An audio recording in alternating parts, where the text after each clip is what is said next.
Aceh Explore menampilkan halaqah dari Masjid Raya Baitur Rahman Banda Aceh. Subscribe, komen, like, dan share. Bismillahirrahmanirrahim. Assalamualaikum warahmatullahi wabarakatuh. Alhamdulillahirabbil alamin wal 'aqibatu lil muttaqin wala 'udwana illa 'alal zalimin. Asyhadu an la ilaha illallah wahdahu la syarikalah wa asyhadu anna sayyidana wa nabiyyana Muhammad sallallahu alaihi wasallam. Allahumma la 'ilma lana illa ma 'allamtana innaka antal 'alimul hakim wa tub 'alaina innaka antat tawwabur rahim. Rabbi shrah li sadri wa yassir li amri wa hlul 'uqdatam min lisani yafqahu qawli. Alhamdulillah, segala puji bagi Allah Subhanahu wa taala. Allah Subhanahu wa taala masih memberikan banyak nikmat kepada kita semua. Mudah-mudahan setiap nikmat yang sudah kita nikmati, yang sedang kita nikmati, dan insyaallah akan kita nikmati, menjadikan kita sebagai hamba yang semakin dekat dengan Allah Subhanahu wa taala. Tidak ada waktu yang kita buang, kita gunakan kecuali untuk kebaikan demi kebaikan. Karena umur kita semakin menua, kita semakin dekat dengan kematian. Mudah-mudahan ketika Allah mengambil nyawa kita, kita semuanya meninggal dalam husnul khatimah. Amin ya rabbal alamin. Salawat dan salam kita sanjung sajikan ke pangkuan junjungan kita baginda Nabi besar Muhammad sallallahu alaihi wasallam. Bapak Ibu yang dimuliakan oleh Allah Subhanahu wa taala, para pendengar Radio Baitur Rahman dan RRI yang dirahmati Allah, kita akan melanjutkan kajian kita. Sudah 2 buku kita selesaikan. Yang pertama kita bahas tentang akad tabarruk, akad-akad yang mengandung unsur kebaikan. Kemudian kita lanjutkan dengan akad kerjasama, mudharabah, musyarakah, muzaraah dan musaqah. Hari ini kita akan lanjutkan kepada buku berikutnya, yaitu tentang akad jual beli. Nah, jemaah yang dimuliakan oleh Allah, akad jual beli ini sangat banyak ragamnya. Pada pagi ini kita akan bahas jual beli yang didasarkan pada nilai-nilai amanah. Nah, jual beli amanah ini jemaah yang dimuliakan oleh Allah Subhanahu wa taala dibagi kepada 3. Yang pertama, jual beli yang disebut dengan jual beli tauliyah. Kita tidak akan bahas lagi jual beli yang terjadi dalam kehidupan kita sehari-hari, karena itu sudah pernah kita bahas. Ini kita akan bahas jual beli yang ini ragamnya agak berbeda dengan praktek yang harian kita lakukan. Yang pertama ada jual beli tauliyah, kemudian ada jual beli wadhi'iyah, dan ada jual beli murabahah. Nah, jemaah yang dimuliakan oleh Allah Subhanahu wa taala, nah jual beli tauliyah, jemaah yang dimuliakan oleh Allah, dia masuk dalam ragam jual beli amanah. Bagaimana terjadi transaksi jual beli tauliyah ini? Yaitu jual beli di mana si penjual menjual harga kepada si pembeli dengan harga yang sama dengan harga perolehan. Jadi kalau modal saya mendapatkan kendaraan ini harganya 150 juta, maka saya menjual kepada si pembeli juga dengan harga 150 juta. Maka ini masuk dalam kategori jual beli amanah. Jadi si penjual tidak mengambil untung sama sekali. Yang kedua, jual beli wadhi'iyah. Nah, jual beli wadhi'iyah ini jemaah yang dimuliakan oleh Allah, kadang-kadang orang bisa berbeda dalam menyebutkannya. Ada juga disebut wadi'ah. Ini beda jemaah yang dimuliakan oleh Allah Subhanahu wa taala. Wadi'ah itu maknanya rugi, jual beli rugi. Kok ada orang jual beli barang tapi rugi, Pak? Kalau wadi'ah itu titipan. Itu akad tabarruk yang kemarin sudah kita bahas. Jadi akad kebaikan. Saya menitip barang saya, motor saya sama Bapak, tolong Bapak simpan. Nanti ketika saya perlu, barang titipan itu saya ambil kembali. Ini wadi'ah. Tapi yang ini disebut jual beli wadi'ah.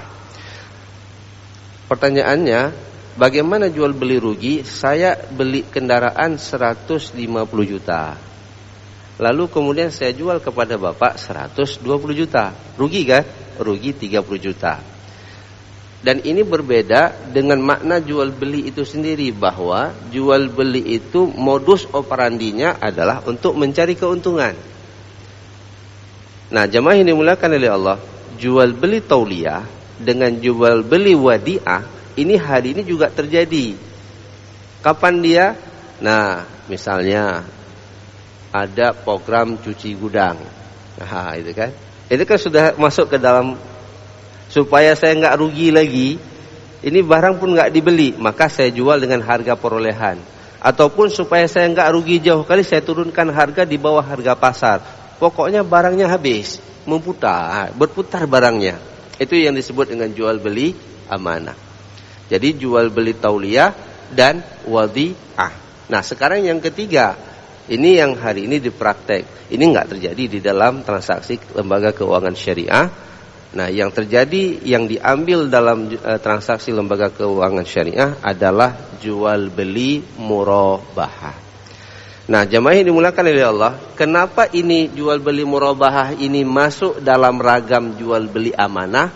Dikarenakan harga perolehan barang ditambah dengan keuntungan itu disepakati antara si penjual dengan si pembeli. Maka dia menjadi jual beli amanah, karena diketahui harga perolehan, lalu keuntungan yang ingin didapat oleh si penjual itu juga diketahui oleh kedua belah pihak. Tapi kalau jual beli biasa, ya, ada rukunnya, ada penjual, ada pembeli, kemudian ada barang, ada harga, ada ijab dan qabul.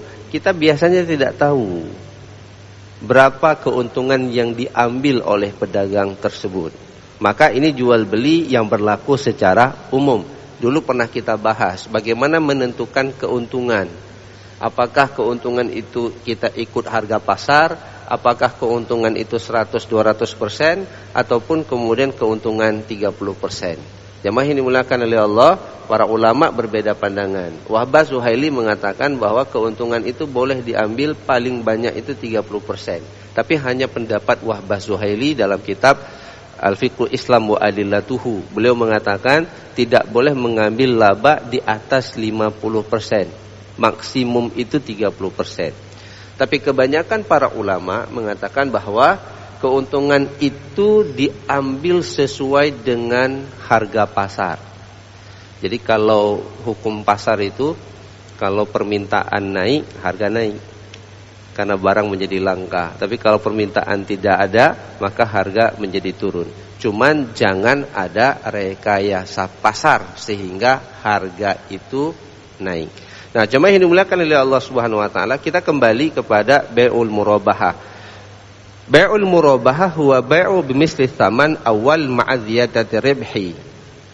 Bahwa jual beli murabahah itu ini kebalikan dari jual beli wadi'ah. Kalau jual beli wadi'ah kita jual rugi, maka jual beli murabahah kita jual untung. Yang untungnya jemaah yang dimuliakan oleh Allah Subhanahu wa taala diketahui oleh kedua belah pihak.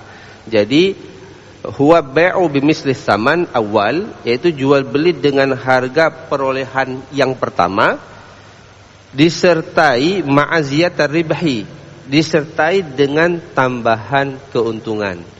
Bagaimana ini terjadi? Karena kita tidak bisa membeli secara cash. Kalau kita beli secara cash, ya kita beli seperti biasa saja. Cuman karena kita tidak bisa membeli secara cash, maka kita membelinya dengan harga yang sudah kita sepakati. Pertama, harga perolehan mobil misalnya 150 juta, dijual kepada kita. Ditanya, kira-kira Bapak lunasinya berapa lama? 2 tahun. Oke, 2 tahun ya. Dia bilang, saya ingin keuntungan saya 1 tahun itu 10%. Berarti kan 15 juta. Maka kalau Bapak ingin 2 tahun ditambah berapa? Jangan pakai 15%-nya. Kalau dia pakai harga di angka 15%, itu hukumnya riba, hukumnya haram. Tapi ditentukan pada harga yang bulat. Karena jual beli itu penentuan tingkat keuntungan ataupun disebut dengan margin di awal. Berarti kalau 15% dari 150 juta itu 15 juta, 2 tahun berarti 30 juta, maka harga jual barang ini 150 juta ditambah 30 juta menjadi harga 180 juta dibayar selama 2 tahun, terserah apakah dibayar cicilan setiap bulan ataupun dibayar cash nanti di akhir perjanjian. Nah, jemaah yang dimuliakan oleh Allah Subhanahu wa taala, ini yang disebut dengan jual beli murabahah. Nah, jemaah yang dimuliakan oleh Allah Subhanahu wa taala, jual beli murabahah ini berbeda dengan transaksi di lembaga konvensional.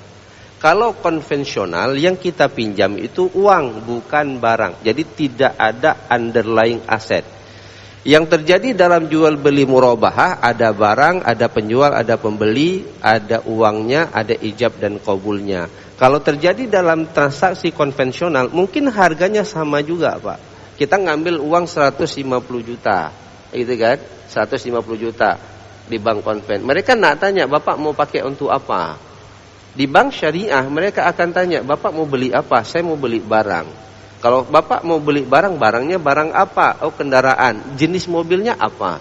Setelah dideskripsikan dengan lengkap, maka bank membeli barang itu kepada supplier atau kepada dealer dengan harga cash 150 juta, lalu menjual kepada Bapak dengan harga yang dibayar secara tangguh selama 2 tahun. Harganya menjadi 180 juta. Disepakati pembayarannya secara cicilan. Nah, jemaah yang dimuliakan oleh Allah, sedangkan di bank konven itu tidak ada underlying asset.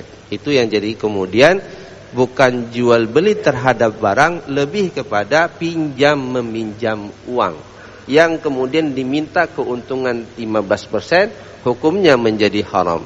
Maka jemaah yang dimuliakan oleh Allah, di dalam surah Al-Baqarah 275, orang-orang kafir Quraisy mengatakan innamal bai'u mislur riba. Jual beli itu hampir sama dengan riba, cincai-cincai. Mislur riba. Tapi kemudian Allah tegaskan wa ahallallahul bai'a wa harrama riba. Jual beli itu halal, riba itu hukumnya haram. Jadi kalau kita ambil uang 150 juta di bank konven, lalu kita kemudian belanja, ya, nanti kita bayar 15%, ujung-ujungnya kalau 2 tahun tetap keuntungan bank itu 30 juta. Bedanya itu tidak ada barang. Terserah kita mau gunakan. Di bank syariah tidak dibenarkan seperti itu. Transaksinya harus ada barang. Kalau barang tidak ada, maka hukumnya menjadi haram. Karena rukun jual beli tidak lengkap, yaitu barang tidak ada. Mungkin ada pengalaman dari jamaah, saya ngambil di bank syariah, uang dikasih Ustaz, nggak ditanya saya beli barang apa enggak.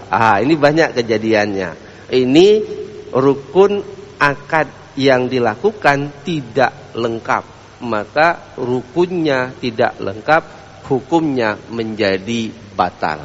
Nah, jemaah yang dimuliakan oleh Allah Subhanahu wa taala. Nah, sekarang kita lihat bagaimana perlakuan di dalam transaksi lembaga keuangan syariah. Di bank syariah, jemaah yang dimuliakan oleh Allah Subhanahu wa taala, jual beli murabahah ini modus operandinya 2. Yang pertama, itu dia melakukan secara langsung. Bapak ingin beli rumah sama pengusaha properti. Rumahnya udah siap. Ini udah siap rumahnya. Berapa harga rumah ditanya sama pengembang? Dia katakan 700 juta. Bapak nggak punya uang. Bapak cuma punya uang 50 juta. Maka Bapak datang ke bank syariah. Bank syariah, saya mau beli rumah. Mana rumahnya? Itu, properti itu milik siapa? Milik PTA. Berapa harganya? 700 juta. Udah cocok itu rumah itu? Warnanya semuanya, posisinya sudah cocok. Oke. Lalu kemudian kita bisa memberikan uang muka yang disebut dengan urbun. Uang muka. Kepada siapa kita beli? Bukan kepada developer, tapi kepada bank. Misalnya kita punya uang muka 100 juta, harganya 700 juta. Maka uang bank ditambah 600 juta, dia belilah harga ke properti. Berapa harganya? 700 juta. Ternyata properti itu sedang diskon di akhir tahun. Diskon ini milik siapa? Milik bank atau milik nasabah? Jemaah yang dimuliakan oleh Allah, para ulama sepakat diskon ini milik si nasabah, bukan milik bank. Jangan nanti bank dapat fee lagi dia dari developer.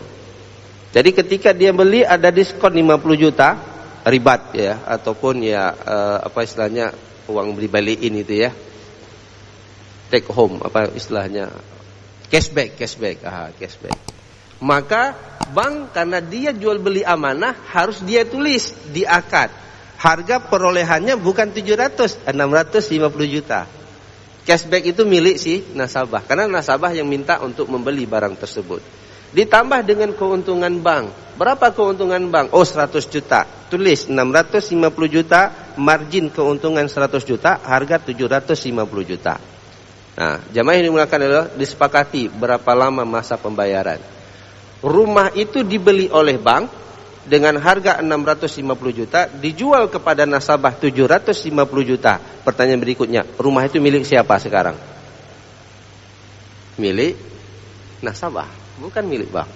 Cuman harganya belum selesai. Jadi rumah itu sudah milik si nasabah, dia punya milkut tam, berhak memiliki rumah itu, malah dia bisa melakukan subjek hukum baru. Apa yang dia bisa lakukan? Rumah itu dia jual balik, boleh? Hutang kan belum selesai. Selama itu tidak dijaminkan. Jadi kan kalau di kita itu ada istilah jaminan, ada istilah anggunan. Beda Pak. Walaupun di dalam fikih sama. Jaminannya apa? SK PNS. Gitu kan?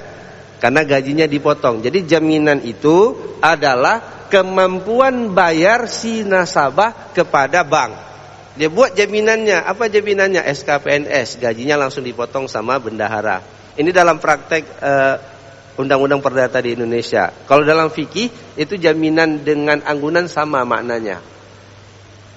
Lalu karena jaminan ini dianggap tidak cukup, utangnya, pembiayaannya bukan hutang ya. Karena di dalam perbankan syariah tidak dikenal dengan hutang, pembiayaannya itu diangkat di atas 200 juta misalnya. Sedangkan PNS itu diberikan plafonnya itu 200 juta ke bawah. Maka dia beri rumah dengan harga 700 juta. Dia minta anggunan tambahan. Oh, ada 2 ruko.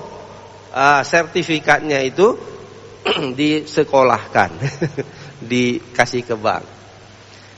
Nah, rumah ini dijadikan jaminan enggak ada. Berarti dia punya hak untuk kemudian tiba-tiba ada orang lain mimpi dia misalnya rumah itu dalam mimpinya. Berapa dia tanya? 1 miliar. Bapak jual? Jual, Pak. Perlu persetujuan bank? Tidak perlu, Pak, karena rumah itu adalah milik Bapak. Itu yang disebut dengan murabahah. Jadi murabahah itu menjadi kepemilikan dari barang yang sudah kita beli. Yang terakhir sedikit lagi, modus yang kedua, murabahah bil wakalah. Apa dia murabahah bil wakalah? Bank ini nggak sempat beli barang, Pak. Jadi dia wakilkan kepada Bapak, ini kemarin kita bahas di akad tabarruk, untuk membeli rumah tersebut. Jadi bukan bank yang membeli. Di mana posisi barangnya, Pak? Mobilnya masih di Medan. Jenisnya sudah jelas. Dealernya sudah jelas. Lalu bank itu mentransfer uang ke dalam rekening Bapak. Lalu nanti Bapak balik menarik uangnya dan membeli barang tersebut. Nah, di sini menjadi isu fikih, Pak. Bank itu menandatangani 2 buah akad. Yang pertama adalah akad wakalah, mewakilkan kepada Bapak untuk membeli barang atas nama bank. Barang itu milik siapa? Milik bank. Bapak sebagai apa? Sebagai wakil bank.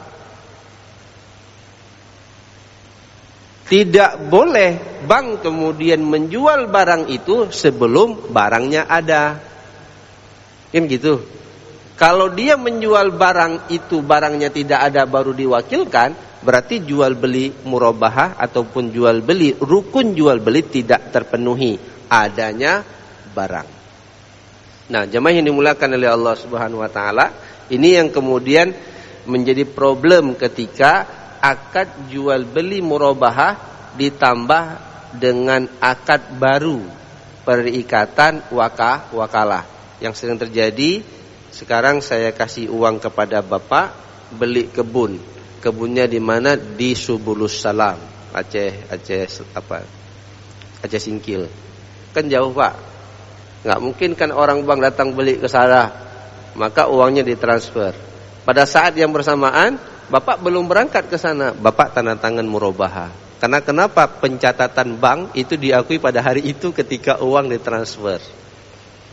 Nah disinilah kemudian isu tidak syariahnya bank syariah ketika menggunakan akad wakalah ini. Nah cuman dalam peraturan otoritas jasa keuangan, ya, ini dibuat pengecualian. Artinya tidak mungkin, ya, karena bank mungkin tidak mungkin dia pergi ke Subul Salam untuk jadi pedagang, karena bank itu sifatnya intermediasi, dia penghubung pak, bukan bank ini bisa bertindak sebagai seorang yang bisa memperdagangkan sesuatu barang. Maka otoritas jasa keuangan meminta ketika uang itu ditransfer, maka si nasabah wajib menghadirkan barang yang sudah dijanjikan, walaupun akad jual belinya sudah ditandatangani terlebih dahulu, karena itu adalah tuntutan dari mekanisme perbankan. Nah jemaah yang dimuliakan oleh Allah, yang sering terjadi adalah ketika uang itu ditransfer kepada bapak, kepada si nasabah, nasabah hendak jadi beli barang itu. Nah itu yang jadi problem. Berubah pikiran dia, yang dia beli barang yang lain, malah ternyata tidak jadi beli barang, uang itu digunakan untuk kebutuhan lainnya, beasiswa, sekolahin anaknya, daftar haji, pergi umroh, tapi akadnya jual beli barang. Ini hukumnya batal pak. Nah ini yang sering terjadi ketika jual beli murabahah di bank syariah dilakukan dengan mekanisme murabahah bil wakalah. Ini pelanggaran. Nah jemaah yang dimuliakan oleh Allah Subhanahu wa taala, nah sampai di sini pembahasan kita tentang jual beli murabahah. Jadi jual beli murabahah berbeda dengan pinjaman uang di konven, karena dia punya underlying aset, ada asetnya yang dipertukarkan, lalu harganya ini menjadi harga hutang yang perlu dilunasi sesuai dengan kesepakatan. Apabila bapak ingin melunasi dipercepat, apakah ada diskon? Dalam fatwa Majelis Ulama dibenarkan diskon, tapi tidak boleh diperjanjikan di awal. Kalau diperjanjikan di awal hukumnya menjadi haram. Ada orang bilang bank syariah kena penalti kalau melakukan pelunasan. Ini bahasa yang salah. Harganya tadi berapa? 750 juta. Udah kita sepakat. Berapa lama? 2 tahun. Tiba-tiba 1 tahun bapak ada ingin melunasi segera, kita boom nih, kita bayar. Berapa harganya? Tetap pak 750 juta. Udah buat kesepakatan. Harganya sudah selesai, barangnya sudah bapak terima. Tidak ada lagi cerita diskon. Kalau diskon ini kebaikan dari bank. Jadi bukan penalti sebenarnya. Cuman kadang-kadang bekerja bank syariah tidak paham. Dia samakan dengan pembahasan dengan bank konven. Kalau bank konven ada istilah penalti karena pembayaran dipercepat. Kalau kemudian bapak ingin bayar di tahun pertama, berapa harganya? 750 juta juga pak. Kenapa? Akad udah selesai. Ya kan saya mempercepat ini. Nah, kalau mempercepat pak, kami kasih diskon. Diskon dibenarkan di dalam bank syariah atas kebijakan bank, tapi tidak boleh diperjanjikan di awal. Sebaliknya apa pak? Ternyata bapak janjinya 2 tahun, 3 tahun bapak tidak sanggup bayar. Di tahun kedua ketika bapak ingin melunasi di cicilan yang terakhir, musibah terjadi, bapak tidak punya uang, kebakaran toko dan sebagainya. Lalu datang bank syariah, bapak udah nggak bayar nih, sudah lewat 2 bulan, kami kenakan denda. Denda itu hukumnya haram. Akad sudah selesai pak, 7.750 juta. Penambahan ataupun dikenakan denda atas keterlambatan pembayaran akad murabahah di bank syariah masuk kategori hukumnya haram. Tapi Dewan Syariah Nasional membolehkan pak. Kenapa? Karena ada modus orang sengaja nggak bayar. Ini karena perilaku nasabah pak. Alahai ku bayu bah menan gede. Kan? Biar kayak gitu saja enggak aku bayar katanya kan. Nah, kalaupun kemudian didenda oleh bank syariah, maka denda ini tidak bisa diakui sebagai pendapatan halal, tapi pendapatan agak lembut, non halal, Pak. Bahasa lain yang lebih kasar, pendapatan itu haram, Pak. Nah, jadi nggak boleh diakui oleh bank syariah. Tapi alhamdulillah sekarang berdasarkan pengamatan saya, sekarang bank syariah yang bermain di Aceh ini tinggal 2 yang besar kan. Di lainnya masih ada yang kecil-kecil, BSI dengan Bank Aceh. Seingat saya 2 bank ini sudah menghilangkan klausul dalam akad denda keterlambatan dalam membayar. Kalau ada denda ini, di sini masih bisa kita anggap belum sempurna secara syariah. Mungkin sampai di sini jemaah yang dimuliakan oleh Allah. Nanti kita lanjutkan pada akad berikutnya. Mudah-mudahan Allah Subhanahu wa taala selalu memberkahi umur kita panjang, banyak kebajikannya. Hadanallahu wa iyyakum ajmain. Assalamualaikum warahmatullahi wabarakatuh.